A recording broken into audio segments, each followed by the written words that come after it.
Hello students, how are you? Welcome to the English class with me. Well, dear students, today I am here again with a very beautiful poem for class 7th. This is The Daffodils. Yes, daffodil, it is the name of a flower. We will learn about it as well in this poem. Well, brief introduction of this poem. Let's know a little bit about this poem. I am reading. The poem was written in 1804, inspired by an event on 15th April 1802, in which Wordsworth and his sister Dorothy came across a long belt of daffodils while travelling in the Lake District of England. It was first published in 1807. The poem is all about the beauty of the daffodils and how they brought happiness to the poet. Well, you know very well that William Wordsworth, he was a great lover of nature. He loved the beauty of nature very much. Let's know a little bit about the poet as well. So here is on your screen about the poet. William Wordsworth, one of the greatest English poets, was born in the Lake District of England, an area of great beauty. Well, where he was born, that area was full of natural beauty. Wordsworth's treatment of nature in his chief glory as a poet. So his main concern was nature. He was a great lover of nature. He spent a great amount of time on walks in the countryside, and he used his keen sense of observation to take note of all that he saw around him. And he was a great observer of nature as well. He got much joy out of nature, and this is clearly evident in his poetry. In his poetry, you can read it out, you will find that he is the true lover of nature, or a great lover of nature.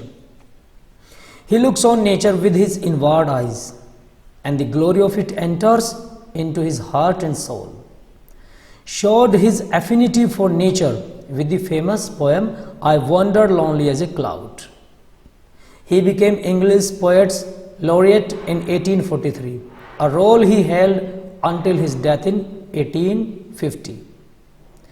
So this was a little bit about the poet William Wordsworth. This is your poem, The Daffodils. Okay, there are 4 stanzas in this poem. Let us recite them. First one. I wandered lonely as a cloud that floats on high over vales and hills, when all at once I saw a crowd, a host of golden daffodils, beside the lake beneath the trees, fluttering and dancing in the breeze.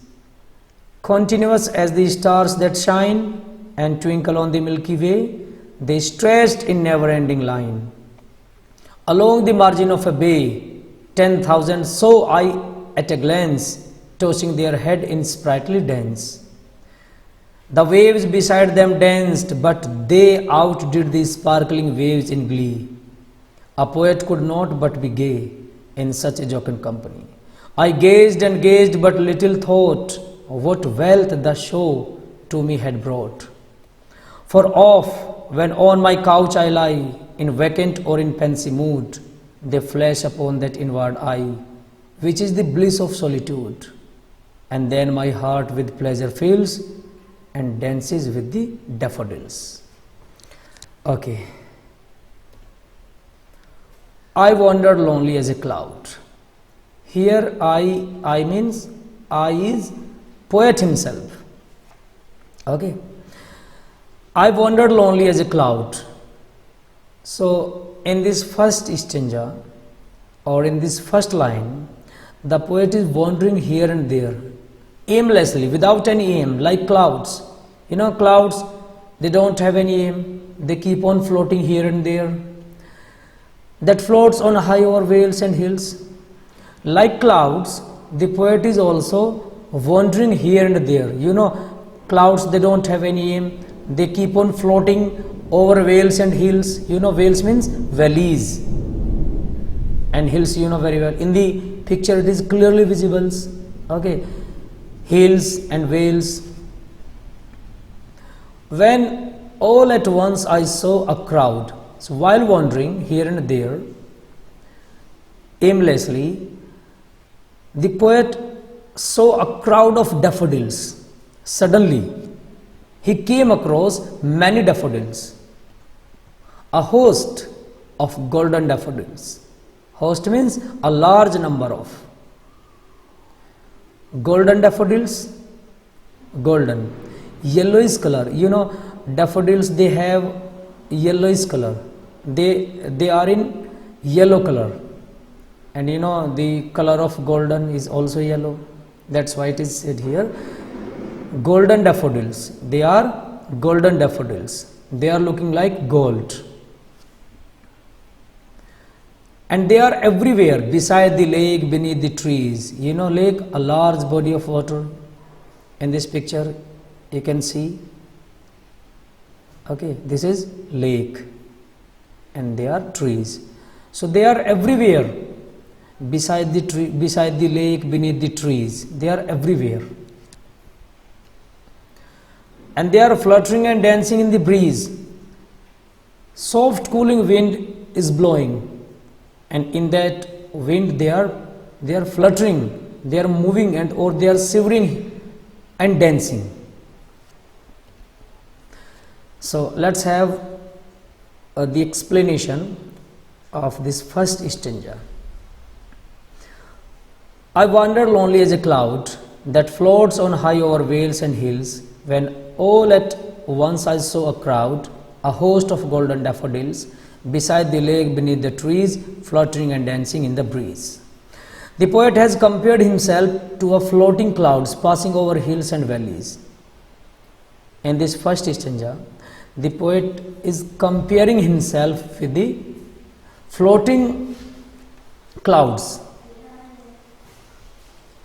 He was on a stroll through the countryside when he suddenly came across countless yellow daffodils.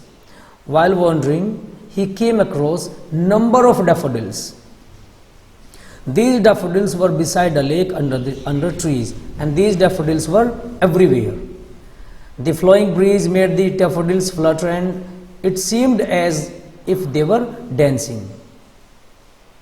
Okay, so soft cooling breeze was blowing, and daffodils were dancing and moving. Well, second stanza, first line. Continuous as the stars that shine, and they are shining like stars. They were shining continuously like stars shine at night in the sky. In the same way, they are also shining and twinkling on the Milky Way. You know Milky Way? Galaxy. Number of stars. In the same way, here number of daffodils flowers are there, and they are twinkling like stars. They stretched in never-ending line. Wherever the poet he sees daffodils everywhere, stretched, spreaded in longer and wider area. Okay, there is no end of these daffodils flower. Along the margin of a bay, they are everywhere. Margin, edges of or border, bay, shallow body of water. Here it is the bay, shallow body of water. Okay, and that is border or margin. So they are everywhere. 10,000 saw I at a glance. While wandering, suddenly he came across daffodils flowers, and he saw 10,000, around 10,000 at a glance, or glimpse, or a brief look. You know, glance means glimpse or a brief look. Tossing their heads in sprightly dance, and they were, sprightly means happily or delightfully. They were dancing in the breeze, tossing their heads. Okay, second stanza with explanation. Continuous as the stars that shine and twinkle on the Milky Way, they stretched in never-ending line. Along the margin of a bay, 10,000 saw I at a glance, tossing their head in sprightly dance. So to William Wordsworth, the daffodils appeared to be as continuous as the twinkling star on the Milky Way galaxy. They were arrayed in a seemingly unending line along the bank of the adjacent bay. To the poet, it seemed as if 10,000 daffodils were bobbing in the gentle breeze, and he imagined them to be engaged in a lively dance. Okay, so this was the second stanza of this poem. Enough for today. In my next video, I'll explain rest of stanzas. Okay, thank you very much.